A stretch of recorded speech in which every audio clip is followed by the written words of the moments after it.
Hello students, good morning all of you. કેમ છો બધા? મજામાં? સારું ચલો. પ્રીવિયસ લેક્ચર ની અંદર આપણે કઈક લીલી વાત કરી રહ્યા હતા અને જેની અંદર મેં તમારી એક લીલ કમ્પ્લીટ કરાવી દીધી હતી. કઈ હતી? લીલી લીલ હતી. ચલો, સાથે રહ્યો એટલે આપણે ફટાફટ રિવાઇઝ કરીએ. લીલી લીલ છે એને તમે ક્લોરોફાઇસી કહી શકો, લીલી લીલ કહી શકો, હરિત લીલ કહી શકો. હાઇલાઇટ પોઈન્ટ છે જ કહું છું. પ્રોભુજંકો આવેલા હોય, હરિતકણની અંદર હરિત દ્રવ્યો આવેલા હોય, ક્લોરોફિલ A હોય, ક્લોરોફિલ B હોય, જેથી કરીને એનો રંગ કેવો દેખાય છે? લીલો દેખાય છે. કેવો દેખાય છે સ્ટુડન્ટ્સ? લીલો દેખાય છે. નાઉ ક્લિયર? ચલો થોડા આગળ વધીએ. પ્રશ્નની પ્રોભુજકો ભૂલતા નહીં. પ્રોટીન અને કાર્બોદિતનો સંગ્રહ કરે. આ ઉપરાંત અન્ય લીલ એવી પણ છે કે જે તેલી બિંદુઓ સ્વરૂપે પણ ખોરાકનો સંગ્રહ કરે છે. એની અલ્ટિમેટલી તે ઊંધા કાન પકડાવે છે, લિપિડનો સંગ્રહ કરે છે. ક્લિયર? ચલો આગળ વધે. પ્રજનનની વાત કરે છે તો ત્રણે ત્રણ પ્રકારના પ્રજનન જોવા મળે છે. અવખંડન જોવા મળે છે, અલિંગી પ્રજનન જોવા મળે છે અને લિંગી પ્રજનન પણ જોવા મળે છે. આ થઈ ગઈ ત્રણ વસ્તુ. ક્લિયર? ચલો so that's a small story about that.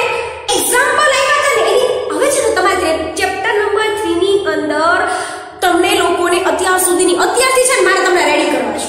Ready in the sense of that figure માટે થઈને તમારે 11 સાયન્સ ની અંદર ફિગર કે ડ્રો નથી, એટલે અમે લોકો વીકલી એક્ઝામ લેશું ન્યા ડ્રો કરશું આપણે, પણ તમારે તો ત્યાં તમે 11th ભણતા જ નથી, તમે તો નીટ ભણો છો, તો નીટમાં તો તમારે કે ડ્રો નથી કરવાની. સમજાય છે? નીટમાં તો તમારે કે ફિગર ડ્રો નથી કરવાની, તો તમે લોકો શું કરવાના છો? અત્યારથી ફિગરની આઈડેન્ટિફિકેશન અને લેબલિંગ ઉપર ફોકસ કરો. તો આપણે જે કાલે લીલી લીલ ભણ્યા હતા એની એક ફિગર આવતી હતી વોલબોક્સ. એની જે ફિગર આવતી હતી કઈ હતી? વોલબોક્સ. જો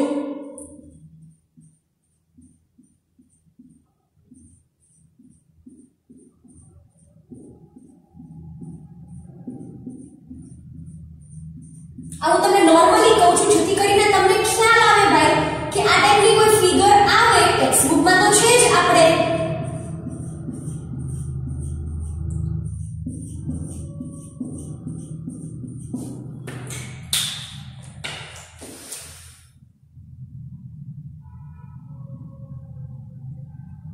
આના તમારે ડ્રોઈંગ કરવાની છે, મારા માટે નથી મૂકતી.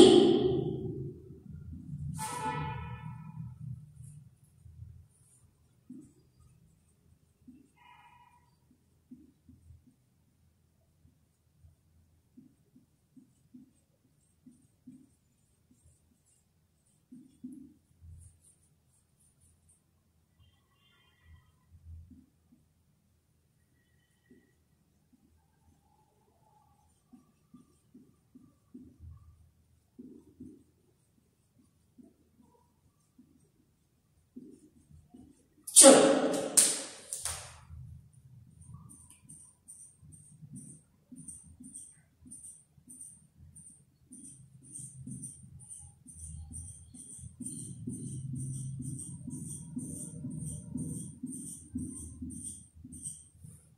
तो હવે તમારે આને શું કરવાનું છે છોકરાઓ? બાઇન્ડ કરવાના છે બધા ડોટ્સ ને એકબીજા સાથે.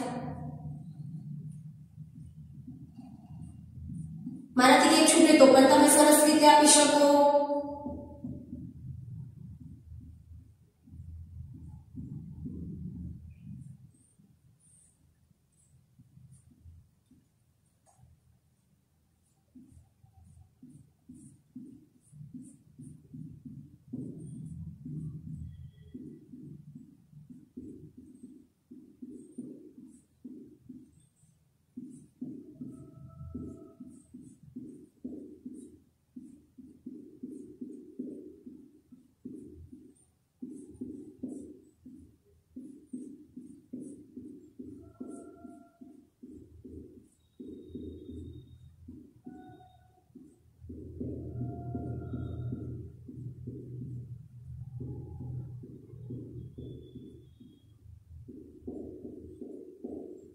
है ना?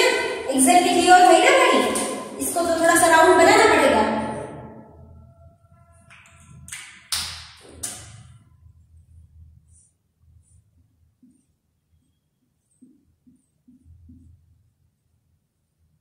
I hope so that it's done. Not looking very bad. બરાબર? આવી તમને એક ફિગર તમારી ટેક્સ્ટ બુક ની અંદર ક્યાંક નજરે ચડશે. જોજો સરખી રીતના. You have to mark it properly then you definitely see this kind of figure in your textbook. ત્યારે તમને ખ્યાલ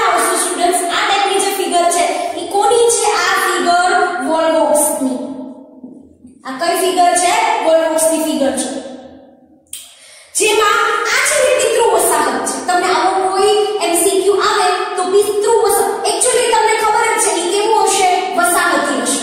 કેવું હશે? વસાહત. તો આ પિતૃ વસાહત છે. આ છે કઈ છે? પિતૃ વસાહત. અને આ એનામાંથી નિર્માણ પામેલી કઈ છે? બાળ વસાહત. એક્ચ્યુઅલી છે ને જે આ બ્લેક કલર્સ ની મેં જે ડ્રો કરી છે બરાબર, એ ફ્યુચરમાં પછી આવું કંઈક જ બનાવવાનું છે. તો આ પિતૃ વસાહત પછી આ બાળ વસાહત. એમાં બહુ તમારે ડીપમાં જવાની જરૂર નથી બરાબર, એ બધું કઈ કોમ્પ્લિકેશન નથી. આ તો થઈ ગઈ વોલ્બોક્સની વાત. બીજું ઉદાહરણ આવતું હતું તમારે કેલેમિડોમોનાસનું. બીજું ઉદાહરણ કયું આવતું હતું? કેલેમિડોમોનાસનું.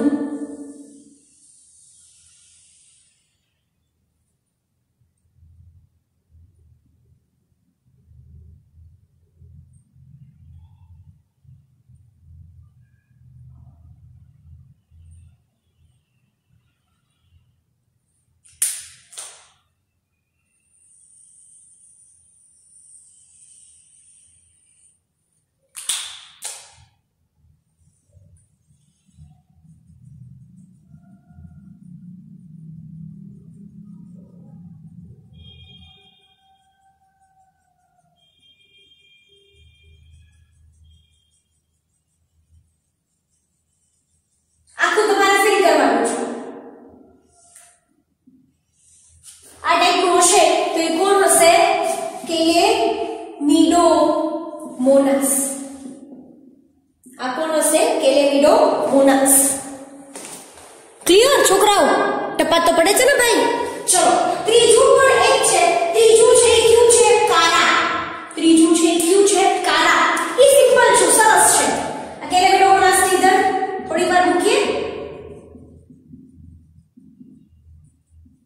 ચલો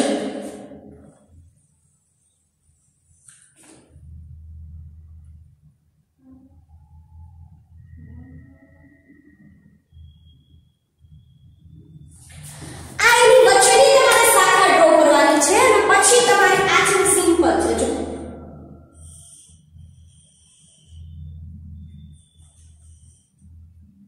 એક જ મિનિટ હો.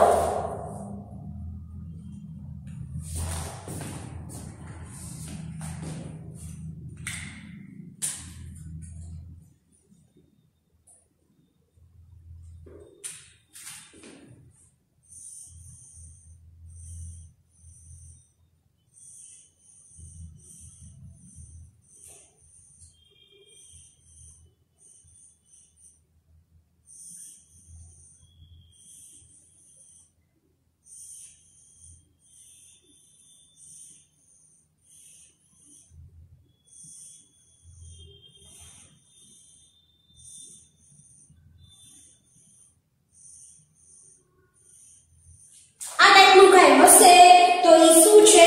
આ એનો મુખ્ય અક્ષ કહેવાનું. હજી પણ ઉપર લઈ શકો, બટ મને એવું લાગે કે આટલામાં તો તમને સમજાય છે. ચલો પણ એકાદું આપું તમને.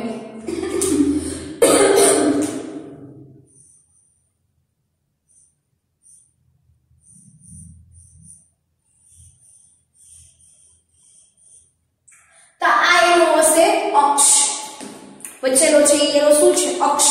અને આ છે ભાઈ એની શું છે? શાખાઓ. આ શું છે? એની શાખાઓ. ક્લિયર છોકરાઓ? બરાબર. તો આ ત્રણે ત્રણ ફિગર તમારે મસ્ત રીતે ડ્રો કરી નાખવાની છે. ડ્રો કરીને ખાલી ડ્રો જ નથી કરવાની. આ થઈ ગયું કારા, આ થઈ ગયું કેલેમિડોમોનાસ અને આ થઈ ગયું ઈ શું છે? વોલ્બોક્સ. ક્લિયર? ચલો તો અહીંયા તમારી લીલી લીલ એટલે કે હરી લીલ શું થઈ ગઈ ભાઈ? પૂરી થઈ ગઈ. હવે તમારા મેડમ થોડાક આગળ વધે છે. કોની તરફ? તો કે આપણી બીજી ક્લોરોફાઇસી પછીની કઈ આવતી હતી? ફિયોફાઇસી. કઈ આવે છે હવે આપણી?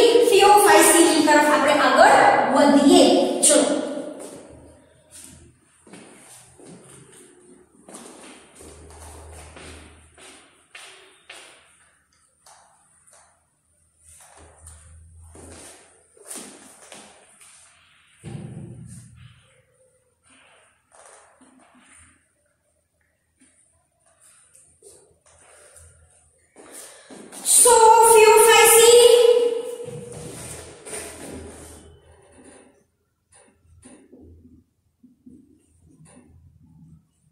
બરાબર તો લખવાનું છે ફિયોફાઇસી એ કેવી લીલ છે બદામી કે કથ્થાઈ લીલ તરીકે ઓળખવામાં આવે છે ફિયોફાઇસી ગોપતાની હોય લાઈન ટુ લાઈન જાઉં છું ફિયોફાઇસી લીલને કથ્થાઈ લીલ કે બદામી લીલ કહેવામાં આવે છે ફોકસ કરજો આની પર શું આવે છે કથ્થાઈ લીલ અને બદામી લીલ પર શું થાય છે એને કહેવામાં આવે છે ક્લિયર છે હવે તમને કહે છે તે મુખ્યત્વે દરિયામાં જ જોવા મળે એટલે કે ફિયોફાઇસી પ્રાથમિક દરિયાઈ નિવાસી છે જો આવું પૂછાય હો કેનું નિવાસ સ્થાન છે તો એવું લખવાનું દરિયાઈ નિવાસી છે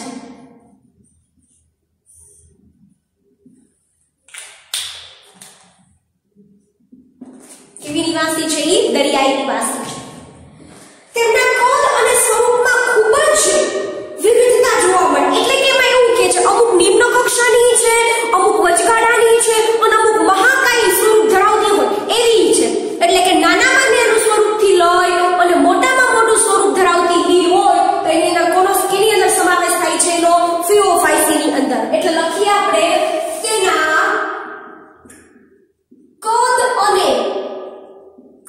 કદ અને સ્વરૂપમાં ઘણા અથવા ઘણી વિવિધતા જોવા મળે છે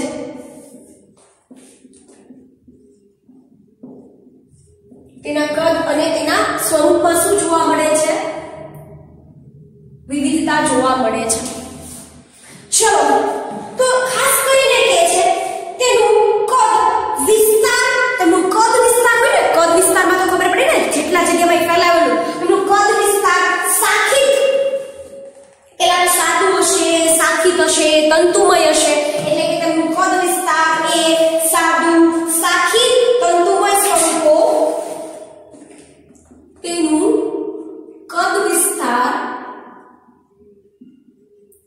સાદું સાખિત થી લઈ તંતુમય થી લઈ શું કે છે તંતુમય સ્વરૂપોમાં વાત કરે છે તંતુમય સ્વરૂપોમાં કોનું ઉદાહરણ આપે છે એક્ટોકાર્પસનું કેનું ઉદાહરણ આપે છે એક્ટોકાર્પસનું એક ઉદાહરણ જો આનું એમાં વાત કરે છે તંતુમય કઈ તો કે એક્ટોકાર્પસ એનું સાદું સાખિત રચના છે તંતુમય સ્વરૂપમાં કોનું ઉદાહરણ આપે છે એક્ટોકાર્પસ થી લઈ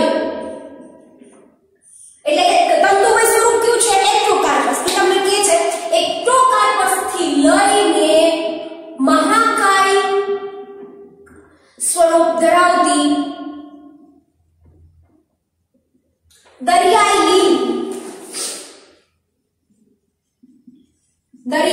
એકચ્યુઅલી છે ને તમને ટેક્સ્ટ બુકમાં પૂછે કેરી એકચ્યુઅલી યાદ કરો તો મેં તમને વાત કરી હતી દરિયાઈ ઘાસની જે મોટું વટવૃક્ષ ધરાવતી હોય એ ટાઈપની બરાબર તો એક્ટોકાર્પસ થી લઈ દરિયાઈ લીલ એટલે કે કેલ્પ જે દરિયાઈ ઘાસ છે નો શું થાય છે સમાવેશ થાય છે આ તો મેં તમને પહેલા જ કીધું કે નાનામાંથી નાનું સ્વરૂપ લઈ સૌથી નાનામાં નાનું સ્વરૂપ છે એને લઈ અને સૌથી મહાકાય સ્વરૂપ ધરાવતી હોય એવી કોઈ લીલ હોય તો એ કઈ છે ફિયોફાઇસી છે એટલા જ માટે કે છે તેના કદ અને સ્વરૂપમાં ઘણી વિવિધતા જોવા મળે છે સૌથી તમે તંતુમય સ્વરૂપ કે તો એક્ટોકાર્પસ અને મહાકાય સ્વરૂપ કે બરાબર છે તો એની અંદર દરિયાઈ ઘાસ કે દરિયાઈ લીલ કહેવામાં આવે છે ચલો થોડું વધારે આગળ વધીએ તો આ જે કેલ્પ છે કેલ્પ એ 100 મીટરની ઊંચાઈ ધરાવતી 100 મીટર જેટલી ઊંચાઈ સપાટી ધરાવતું એટલું યાદ રાખજો સપાટીની ઊંચાઈ પરાકાષ્ઠા સુધી પહોંચી શકે છે કેલ્પ એ 100 મીટર ઊંચાઈ સુધી પહોંચવાની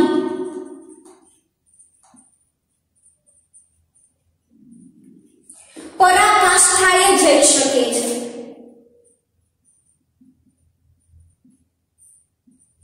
આ પણ પૂછાય એમસીક્યુ માં, તમને આ પણ મુદ્દો પૂછાયો કે એવી કઈ લીલ છે કે જે 800 આપણે લીલ હું માટે એટલે સેવા કે આમ પથરાયેલી હશે, બરાબર. એક મને મળશે તો હું તમને કેલ્પનો ફોટો જ આ લેક્ચર પૂરો થાય એના એન્ડમાં હું મૂકી દઈશ એટલે તમને ખ્યાલ આવે.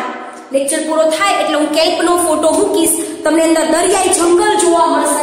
100 મીટર ઊંચાઈ સુધી પહોંચવાની પરાકાષ્ઠાએ શું થઈ શકે છે તે જઈ શકે છે.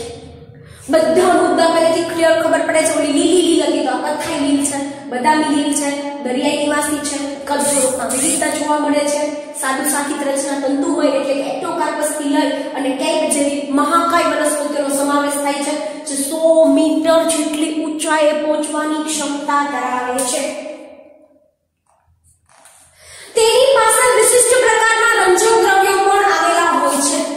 ફિયોફાઇસીમાં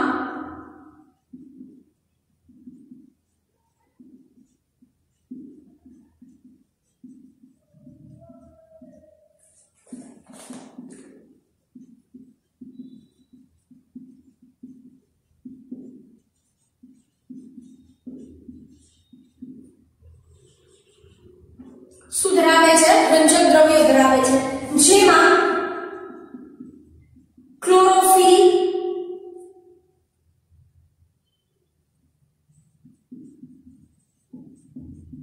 A,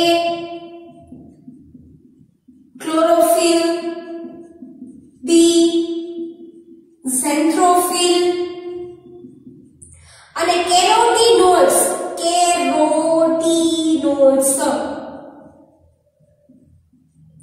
નો સમાવેશ થાય છે. આ 4 પ્રકારના રંજક દ્રવ્યો છે, જેમ કે જોજો ભૂલતા નહીં. Okay I do this one mistake. Chlorophyll B ને ક્લોરોફિલ C. ક્લોરોફિલ હું તમને જ કહેવા જાઉં છું કે એ બી ન કરતા, બરાબર. પણ તમે ધ્યાન રાખજો જે મેં અહીંયા કેમ ભૂલ કરી, બરાબર. B લખ્યું તમારે એવું નથી કરવાનું. ક્લોરોફિલ A, ક્લોરોફિલ C, ઝેન્થ્રોફિલ અને કેરોટીનોઇડ્સ ભૂલવાના નથી, વારંવાર રિવિઝન કરવાનું. ક્લોરોફિલ A, ક્લોરોફિલ C, ઝેન્થ્રોફિલ અને કેરોટીનોઇડ્સ નો શું થાય છે? સમાવેશ થાય છે. ક્લિયર? ચલો હવે તમને વાત કરે છે તેમાં હાજર ખાસ કરીને ઝેન્થ્રોફિલ અને ફ્યુકોઝેન્થિન જેવા રંજક દ્રવ્યોના પ્રમાણના માત્રાને આધારે ચમકતા લીલાથી લઈને છાયાવાળા, આપણે ધીમે ધીમે જાઓ, તેમાં હાજર ઝેન્થ્રોફિલ, તેમાં હાજર ઝેન્થ્રોફિલ અને ફ્યુકોઝેન્થિન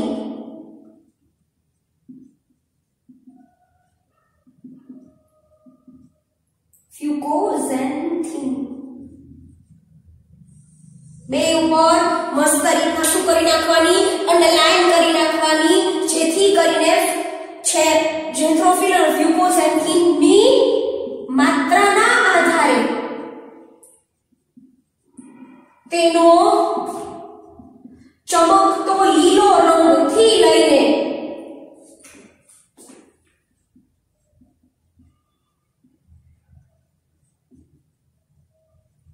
ચમકતા લીલા રંગથી લઈને છાયાવાળા બદામી રંગ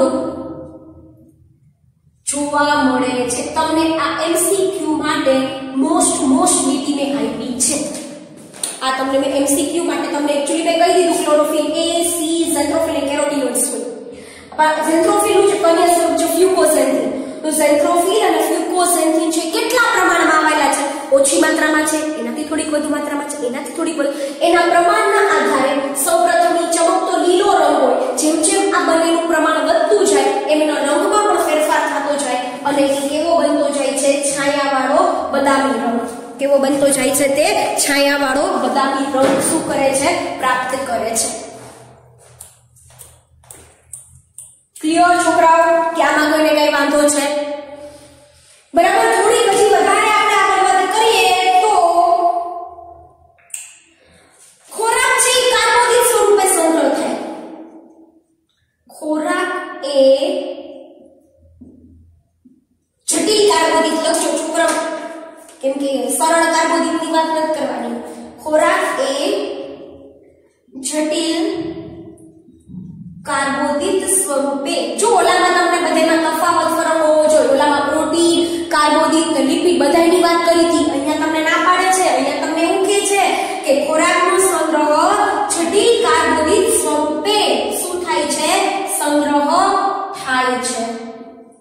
ક્યાં સ્વરૂપે સંગ્રહ થાય છે? ખોરાકનો જટિલ કાર્બોદિત સ્વરૂપે સંગ્રહ થાય છે, જેમાં કોનો સમાવેશ થાય છે?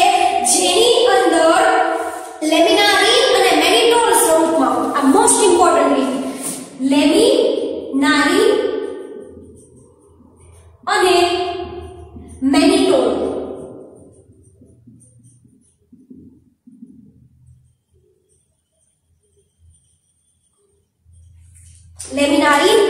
મેનિટોલ સ્વરૂપે જોવા મળે છે. ક્યાં સ્વરૂપે જોવા મળે છે? લેમિનારિન અને મેનિટોલ સ્વરૂપે તે શું થાય છે? જોવા મળે છે. ક્લિયર થાય છે કે આની અંદર તમને હજી મજા નથી આવતી તો કહી દો, સિમ્પલ વસ્તુ છે, સોબર વસ્તુ છે, તમને આવડી જાય એવી વસ્તુ છે. સિમ્પલ અહીંયાથી લઈને અહીંયા સુધી વાત કરી દો તમે. મેં જો અહીંયા તમને કદાચ ન સમજો તો હું રસ્તામાં આવું છું પાછી. ફિઓફાઇસી લીલ ને કથાઈ લીલ કે બદામી લીલ કહેવામાં આવે, દરિયાઈ નિવાસી છે, સ્વરૂપમાં ભિન્નતા જોવા મળે. સાદું સાકિત એક્ટોકાર્પસ થી લઈને દરિયાઈ લીલ કાંઈક કરીએ ખાસ મહાકાય સ્વરૂપ છે, 100 મીટર સુધીની ઊંચાઈ સુધી પહોંચી શકે છે. વિશિષ્ટ પ્રકારના રંજક દ્રવ્યો આવેલા હોય, ક્લોરોફિલ A, C, ઝેન્થ્રોફિલ અને કેરોટીનોઇડ્સ નો સમાવેશ થાય છે. ઝેન્થ્રોફિલ અને ફ્યુકોઝેન્થ્રીન ની માત્રા, એનું પ્રમાણ કેટલું છે એના આધારે તે ચમકતા લીલા રંગથી લઈને, તેના આધારે તેનો રંગ કેવો છે? ચમકતો લીલો રંગથી લઈ અને તે બદામી છાયાવાળા બદામી જેવો, એક્ચ્યુઅલી તમે કથ્થાઈ કે બદામી રંગ, પણ શરૂઆતમાં કેવો હોય? લીલો. પરંતુ એ માત્રા ઉપર ડિપેન્ડ કરે. જો આનું પ્રમાણ બેનું વધતું જશે તો એ બદામી રંગ ધારણ કરતો જશે. ખોરાક સંગ્રહ હંમેશા કાર્બોદિત સ્વરૂપે થાય. ખોરાકનો સંગ્રહ હંમેશા કાર્બોદિત સ્વરૂપે થાય, પણ કાર્બોદિત તો મોટું સ્વરૂપ છે. પોલિસેકેરાઇડ તમે લોકો ભણી ગયા, પોલિસેકેરાઇડ, ડાયસેકેરાઇડ અને મોનોસેકેરાઇડ. તો એમાંના બે સ્વરૂપની વાત કરે છે. આ બંનેના જટિલ સ્વરૂપો છે, મેનિટોલ અને લેમિનારિન. મેનિટોલ અને લેમિનારિન એવા કેવા સ્વરૂપો છે? એના જટિલ સ્વરૂપો છે. ક્લિયર થાય છે છોકરાઓ? બરાબર. તો હવે આપણે થોડા વધારે આગળ વધીએ આ સેમ લીલની અંદર જ.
ચલો, તો કે વાનસ્પતિક કોષ એ સેલ્યુલોઝની કોષ દિવાલ ધરાવે છે. તેમના કોષો કોષ દિવાલ ધરાવે અને શેની બનેલી હોય છે? સેલ્યુલોઝની.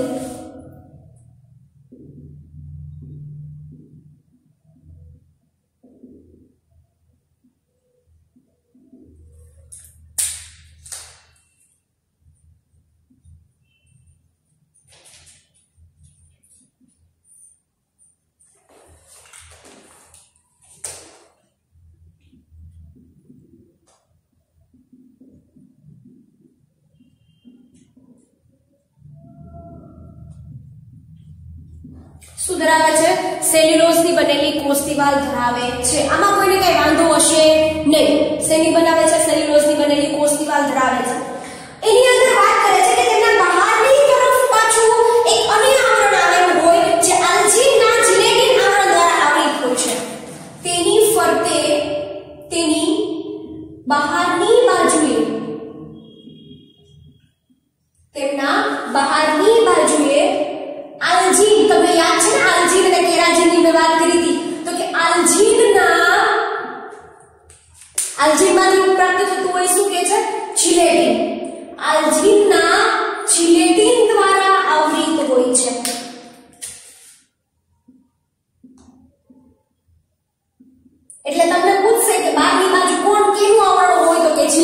આવરણ હોય, બહારની બાજુ કેવું આવરણ હોય છે? જિલેટીનનું આવરણ હોય છે, આવૃત હોય છે.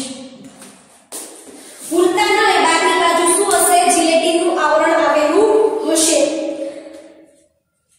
જીવરસ હશે એ રંજક કોણો તો ધરાવે છે, પરંતુ મધ્ય સ્થાને મોટી રસધાનીઓ અને કોષ કેન્દ્ર પણ આવેલું હશે. આ પોઈન્ટ બહુ સામાન્ય છે, પણ ખબર નહીં કેમ નેક્સ્ટ ઉપર ઇન્ક્લુડ કરે છે, તો આપણે કહી દઈએ. કોષના જીવરસમાં એક તો મેં તમને આગળ જ કીધું, રંજક દ્રવ્ય ધરાવે. રંજક દ્રવ્ય કોનામાં હોય? રંજક કણોમાં. બરાબર? તો જીવરસમાં રંજક કણો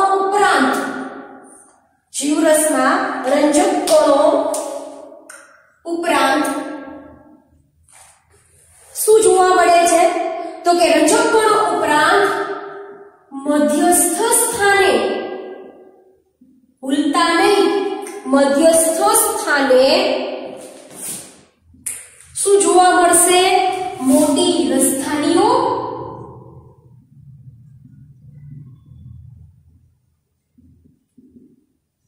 મધ્યસ્થ સ્થાને શું આવેલી હોય છે?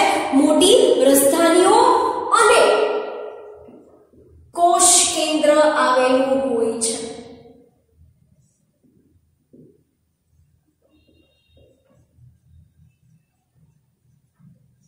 મધ્યસ્થ સ્થાને શું આવેલું હોય છે? પ્રકારનું, વિશિષ્ટ પ્રકારનું કોષ કેન્દ્ર આવેલું હોય છે. તમને ટપ્પા પડતા હોય તો જ મગજમાં ઘુસાડજો. પહેલા તો પ્રશ્ન એ થાય, મેડમ આ જીવરસ શું છે? તો જો આ કોષ છે છોકરાઓ, ગમે એનો વનસ્પતિના કોષની જ વાત કરું છું. તમે 8મું ચેપ્ટર ભણ્યા નથી એટલે તમને તકલીફ થાય છે. તમે 8મું ચેપ્ટર ભણ્યા નથી એટલે તમને નો ડાઉટ તકલીફ થાય. જો અહીંયા શું કહે છે તમે સમજો. અહીંયા આ છે કોષરસ છે, આ કોષરસ, અને અહીંયા બધી અંગિકાઓ હશે. આ બધી અંગિકાઓ છે. તો અંગિકા સિવાયનો કોષરસનો ભાગ લઈને જીવરસ કહેવાય. બોલવું છે એક વખત? અંગિકા સિવાયનો જે કોષરસ ભાગ હોય ને એને શું કહેવાય? જીવરસ. તો કે જીવરસની અંદર રંજક કણો, જો વનસ્પતિની વાત કરતા હોય તો વચ્ચે કોણ આવતું હોય? રંજક કણો. તો રંજક કણો તો છે જ, પણ એની અંદર મોટી રસધાની હોય છે. રંજક કણો તો છે જ, પણ શું છે ઉપરાંતમાં મોટી રસધાની. એક્ચ્યુઅલી વનસ્પતિ કોષનો 90% ભાગ છે ને એ કોનાથી રોકાયેલો હોય? રસધાની દ્વારા. તો વનસ્પતિ એટલે લીલ એક પ્રકારની વનસ્પતિ જ છે. લીલ એક પ્રકારની શું છે? વનસ્પતિ છે. એટલે તમારે ભૂલવાનું નથી, બરાબર, કે તેનો 90% ભાગ રસધાની દ્વારા જ રોકાયેલો હશે. તો કે વચ્ચે મોટી રસધાનીઓ અને બીજું શું આવેલું હોય છે? કોષ કેન્દ્ર આવેલું હોય છે. શું આવેલું હોય છે? કોષ કેન્દ્ર આવેલું હોય છે.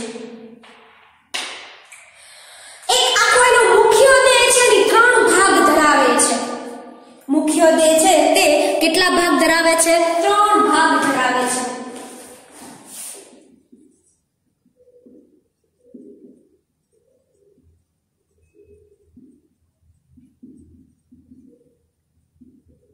આખો દેહ કેટલા ભાગ ધરાવે છે? 1, 2 અને 3. જેની અંદર તેનું છે ને કહેવાય સ્થાપક અંગ કે દઢગ્રહ. આને કહીશું આપણે સ્થાપક અંગ.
મધ્યમાં આવેલો કેવો ભાગ હશે? તે લાંબો અને શાખિત ભાગ છે. પ્રપર્ણ અપુષ્પપર્ણ, એક્ચ્યુઅલી તમે એને કહેવાનું છે આ પર્ણ જેવી જ રચના છે.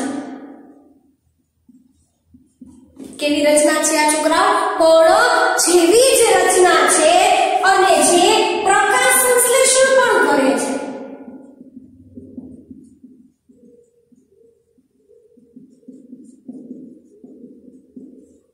તે કેવો ભાગ છે? મુખ્યત્વે યાદ રાખવાનું છે પ્રકાશ સંશ્લેષણ કરતો હોય તેવો ભાગ છે. કેવો ભાગ છે? તે પ્રકાશ સંશ્લેષણ કરતો હોય તેવો ભાગ છે. હજી એક વખત કહી દઉં છું, તેની ઉપર સેલ્યુલોઝની બનેલી કોષ દિવાલ હાજર હોય છે. કોષ દિવાલ તો હોય જ, પણ એની બહારની બાજુ આલ્જીનમાંથી નીકળેલ જેલેટીનનું આવરણ હોય છે. જીવરસમાં રંજક કણો તો હોય જ, ઉપરાંતમાં મોટી રસધાનીઓ અને કોષ કેન્દ્ર ક્યાં આવેલું હોય છે? મધ્ય ભાગમાં આવેલું હોય છે. તેનો મુખ્ય દેહ છે એ 3 ભાગમાં વિભાજિત કરવામાં આવે છે. મુખ્ય દેહને 3 ભાગમાં વિભાજિત કરવામાં આવે છે, જેમાં સ્થાપક અંગ, વૃત્ત કે છત્રિકા વૃત્ત કહેવાય. એક્ચ્યુઅલી કેમ હોય કે માનો કે આ હોય આ, તો આને શું કહેવાય? આવી રીતે મૂળ જેવી જ રચના હશે, પણ આપણે શું કહેશું? સ્થાપક અંગ કે દંડગ્રહ. પછી એની કોઈ શાખા ઉત્પન્ન થતી હશે તો એ વૃત્ત કે શું હશે? છત્રિકા વૃત્ત. અને એમાંથી નીકળતી કોઈ પર્ણ જેવી રચના હશે જેને તમે અપુષ્પપર્ણ. જો એમસીક્યુ કોઈ પણ રીતના આવશે, એમસીક્યુ તમારે કોઈ પણ રીતના આવી શકે, તો તમારા મગજમાં તો ક્લિયર જ હોવું જોઈએ એ પર્ણ જેવી રચના છે અને કઈ પ્રક્રિયામાં રોલ પ્લે કરે છે? પ્રકાશ સંશ્લેષણની પ્રક્રિયામાં ભાગ ભજવે છે. તો અહીંયા તમારા એના લગતા બધા મુદ્દાઓની વાત તો મેં કરી દીધી. હવે આપણે સૌથી મોટો મુદ્દો બાકી છે, એ છે એનું પ્રજનન. હવે શું બાકી છે? એનું પ્રજનન. તો પ્રજનનમાં એવું કે છે છોકરા, તો તે 3 પ્રકારના પ્રજનન કરે છે. તે 3 પ્રકારના પ્રજનન કરે છે.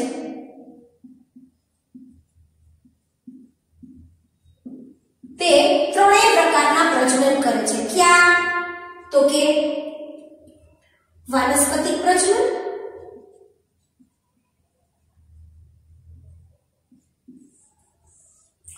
બીજું છે અલિંગી પ્રજનન,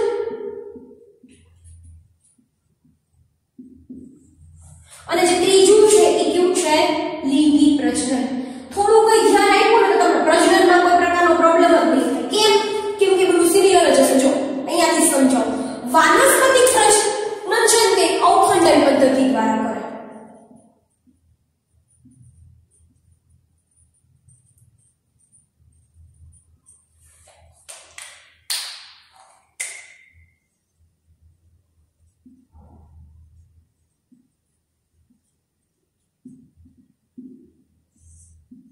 તો તમને બધાને બહુ સારી રીતના ખબર છે કે અવખંડનમાં શું કરે? તે પોતાનો મુખ્ય દેહ હોય એને અનેક ખંડોમાં શું કરી નાખે? વિભાજિત કરી નાખે. અને એનો જે દરેક ખંડ છે ભાઈ, એ જે ભાગ ખૂટતો હોય એનું પાછું પુનઃનિર્માણ કરી નાખે. તો આ કઈ પ્રજનન પદ્ધતિ થઈ ગઈ? વાનસ્પતિક પ્રજનન પદ્ધતિ. આ કઈ પ્રજનન પદ્ધતિ થઈ ગઈ? વાનસ્પતિક પ્રજનન પદ્ધતિ.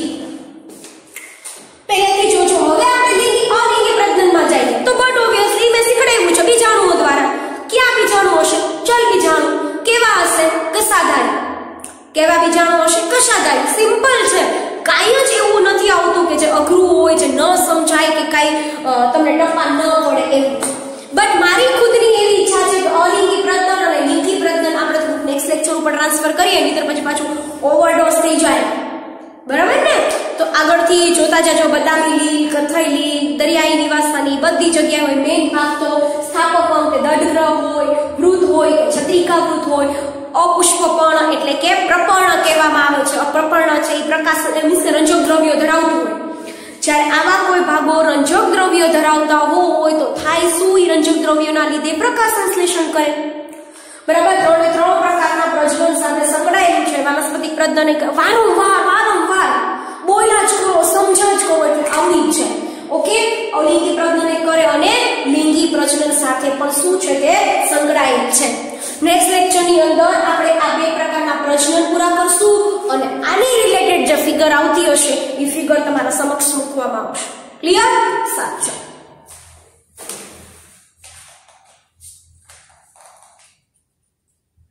ત્યાં સુધીમાં તમારે ઓલી આગળની ફિગર તો બધી ડ્રો કરી જ નાખવાની છે.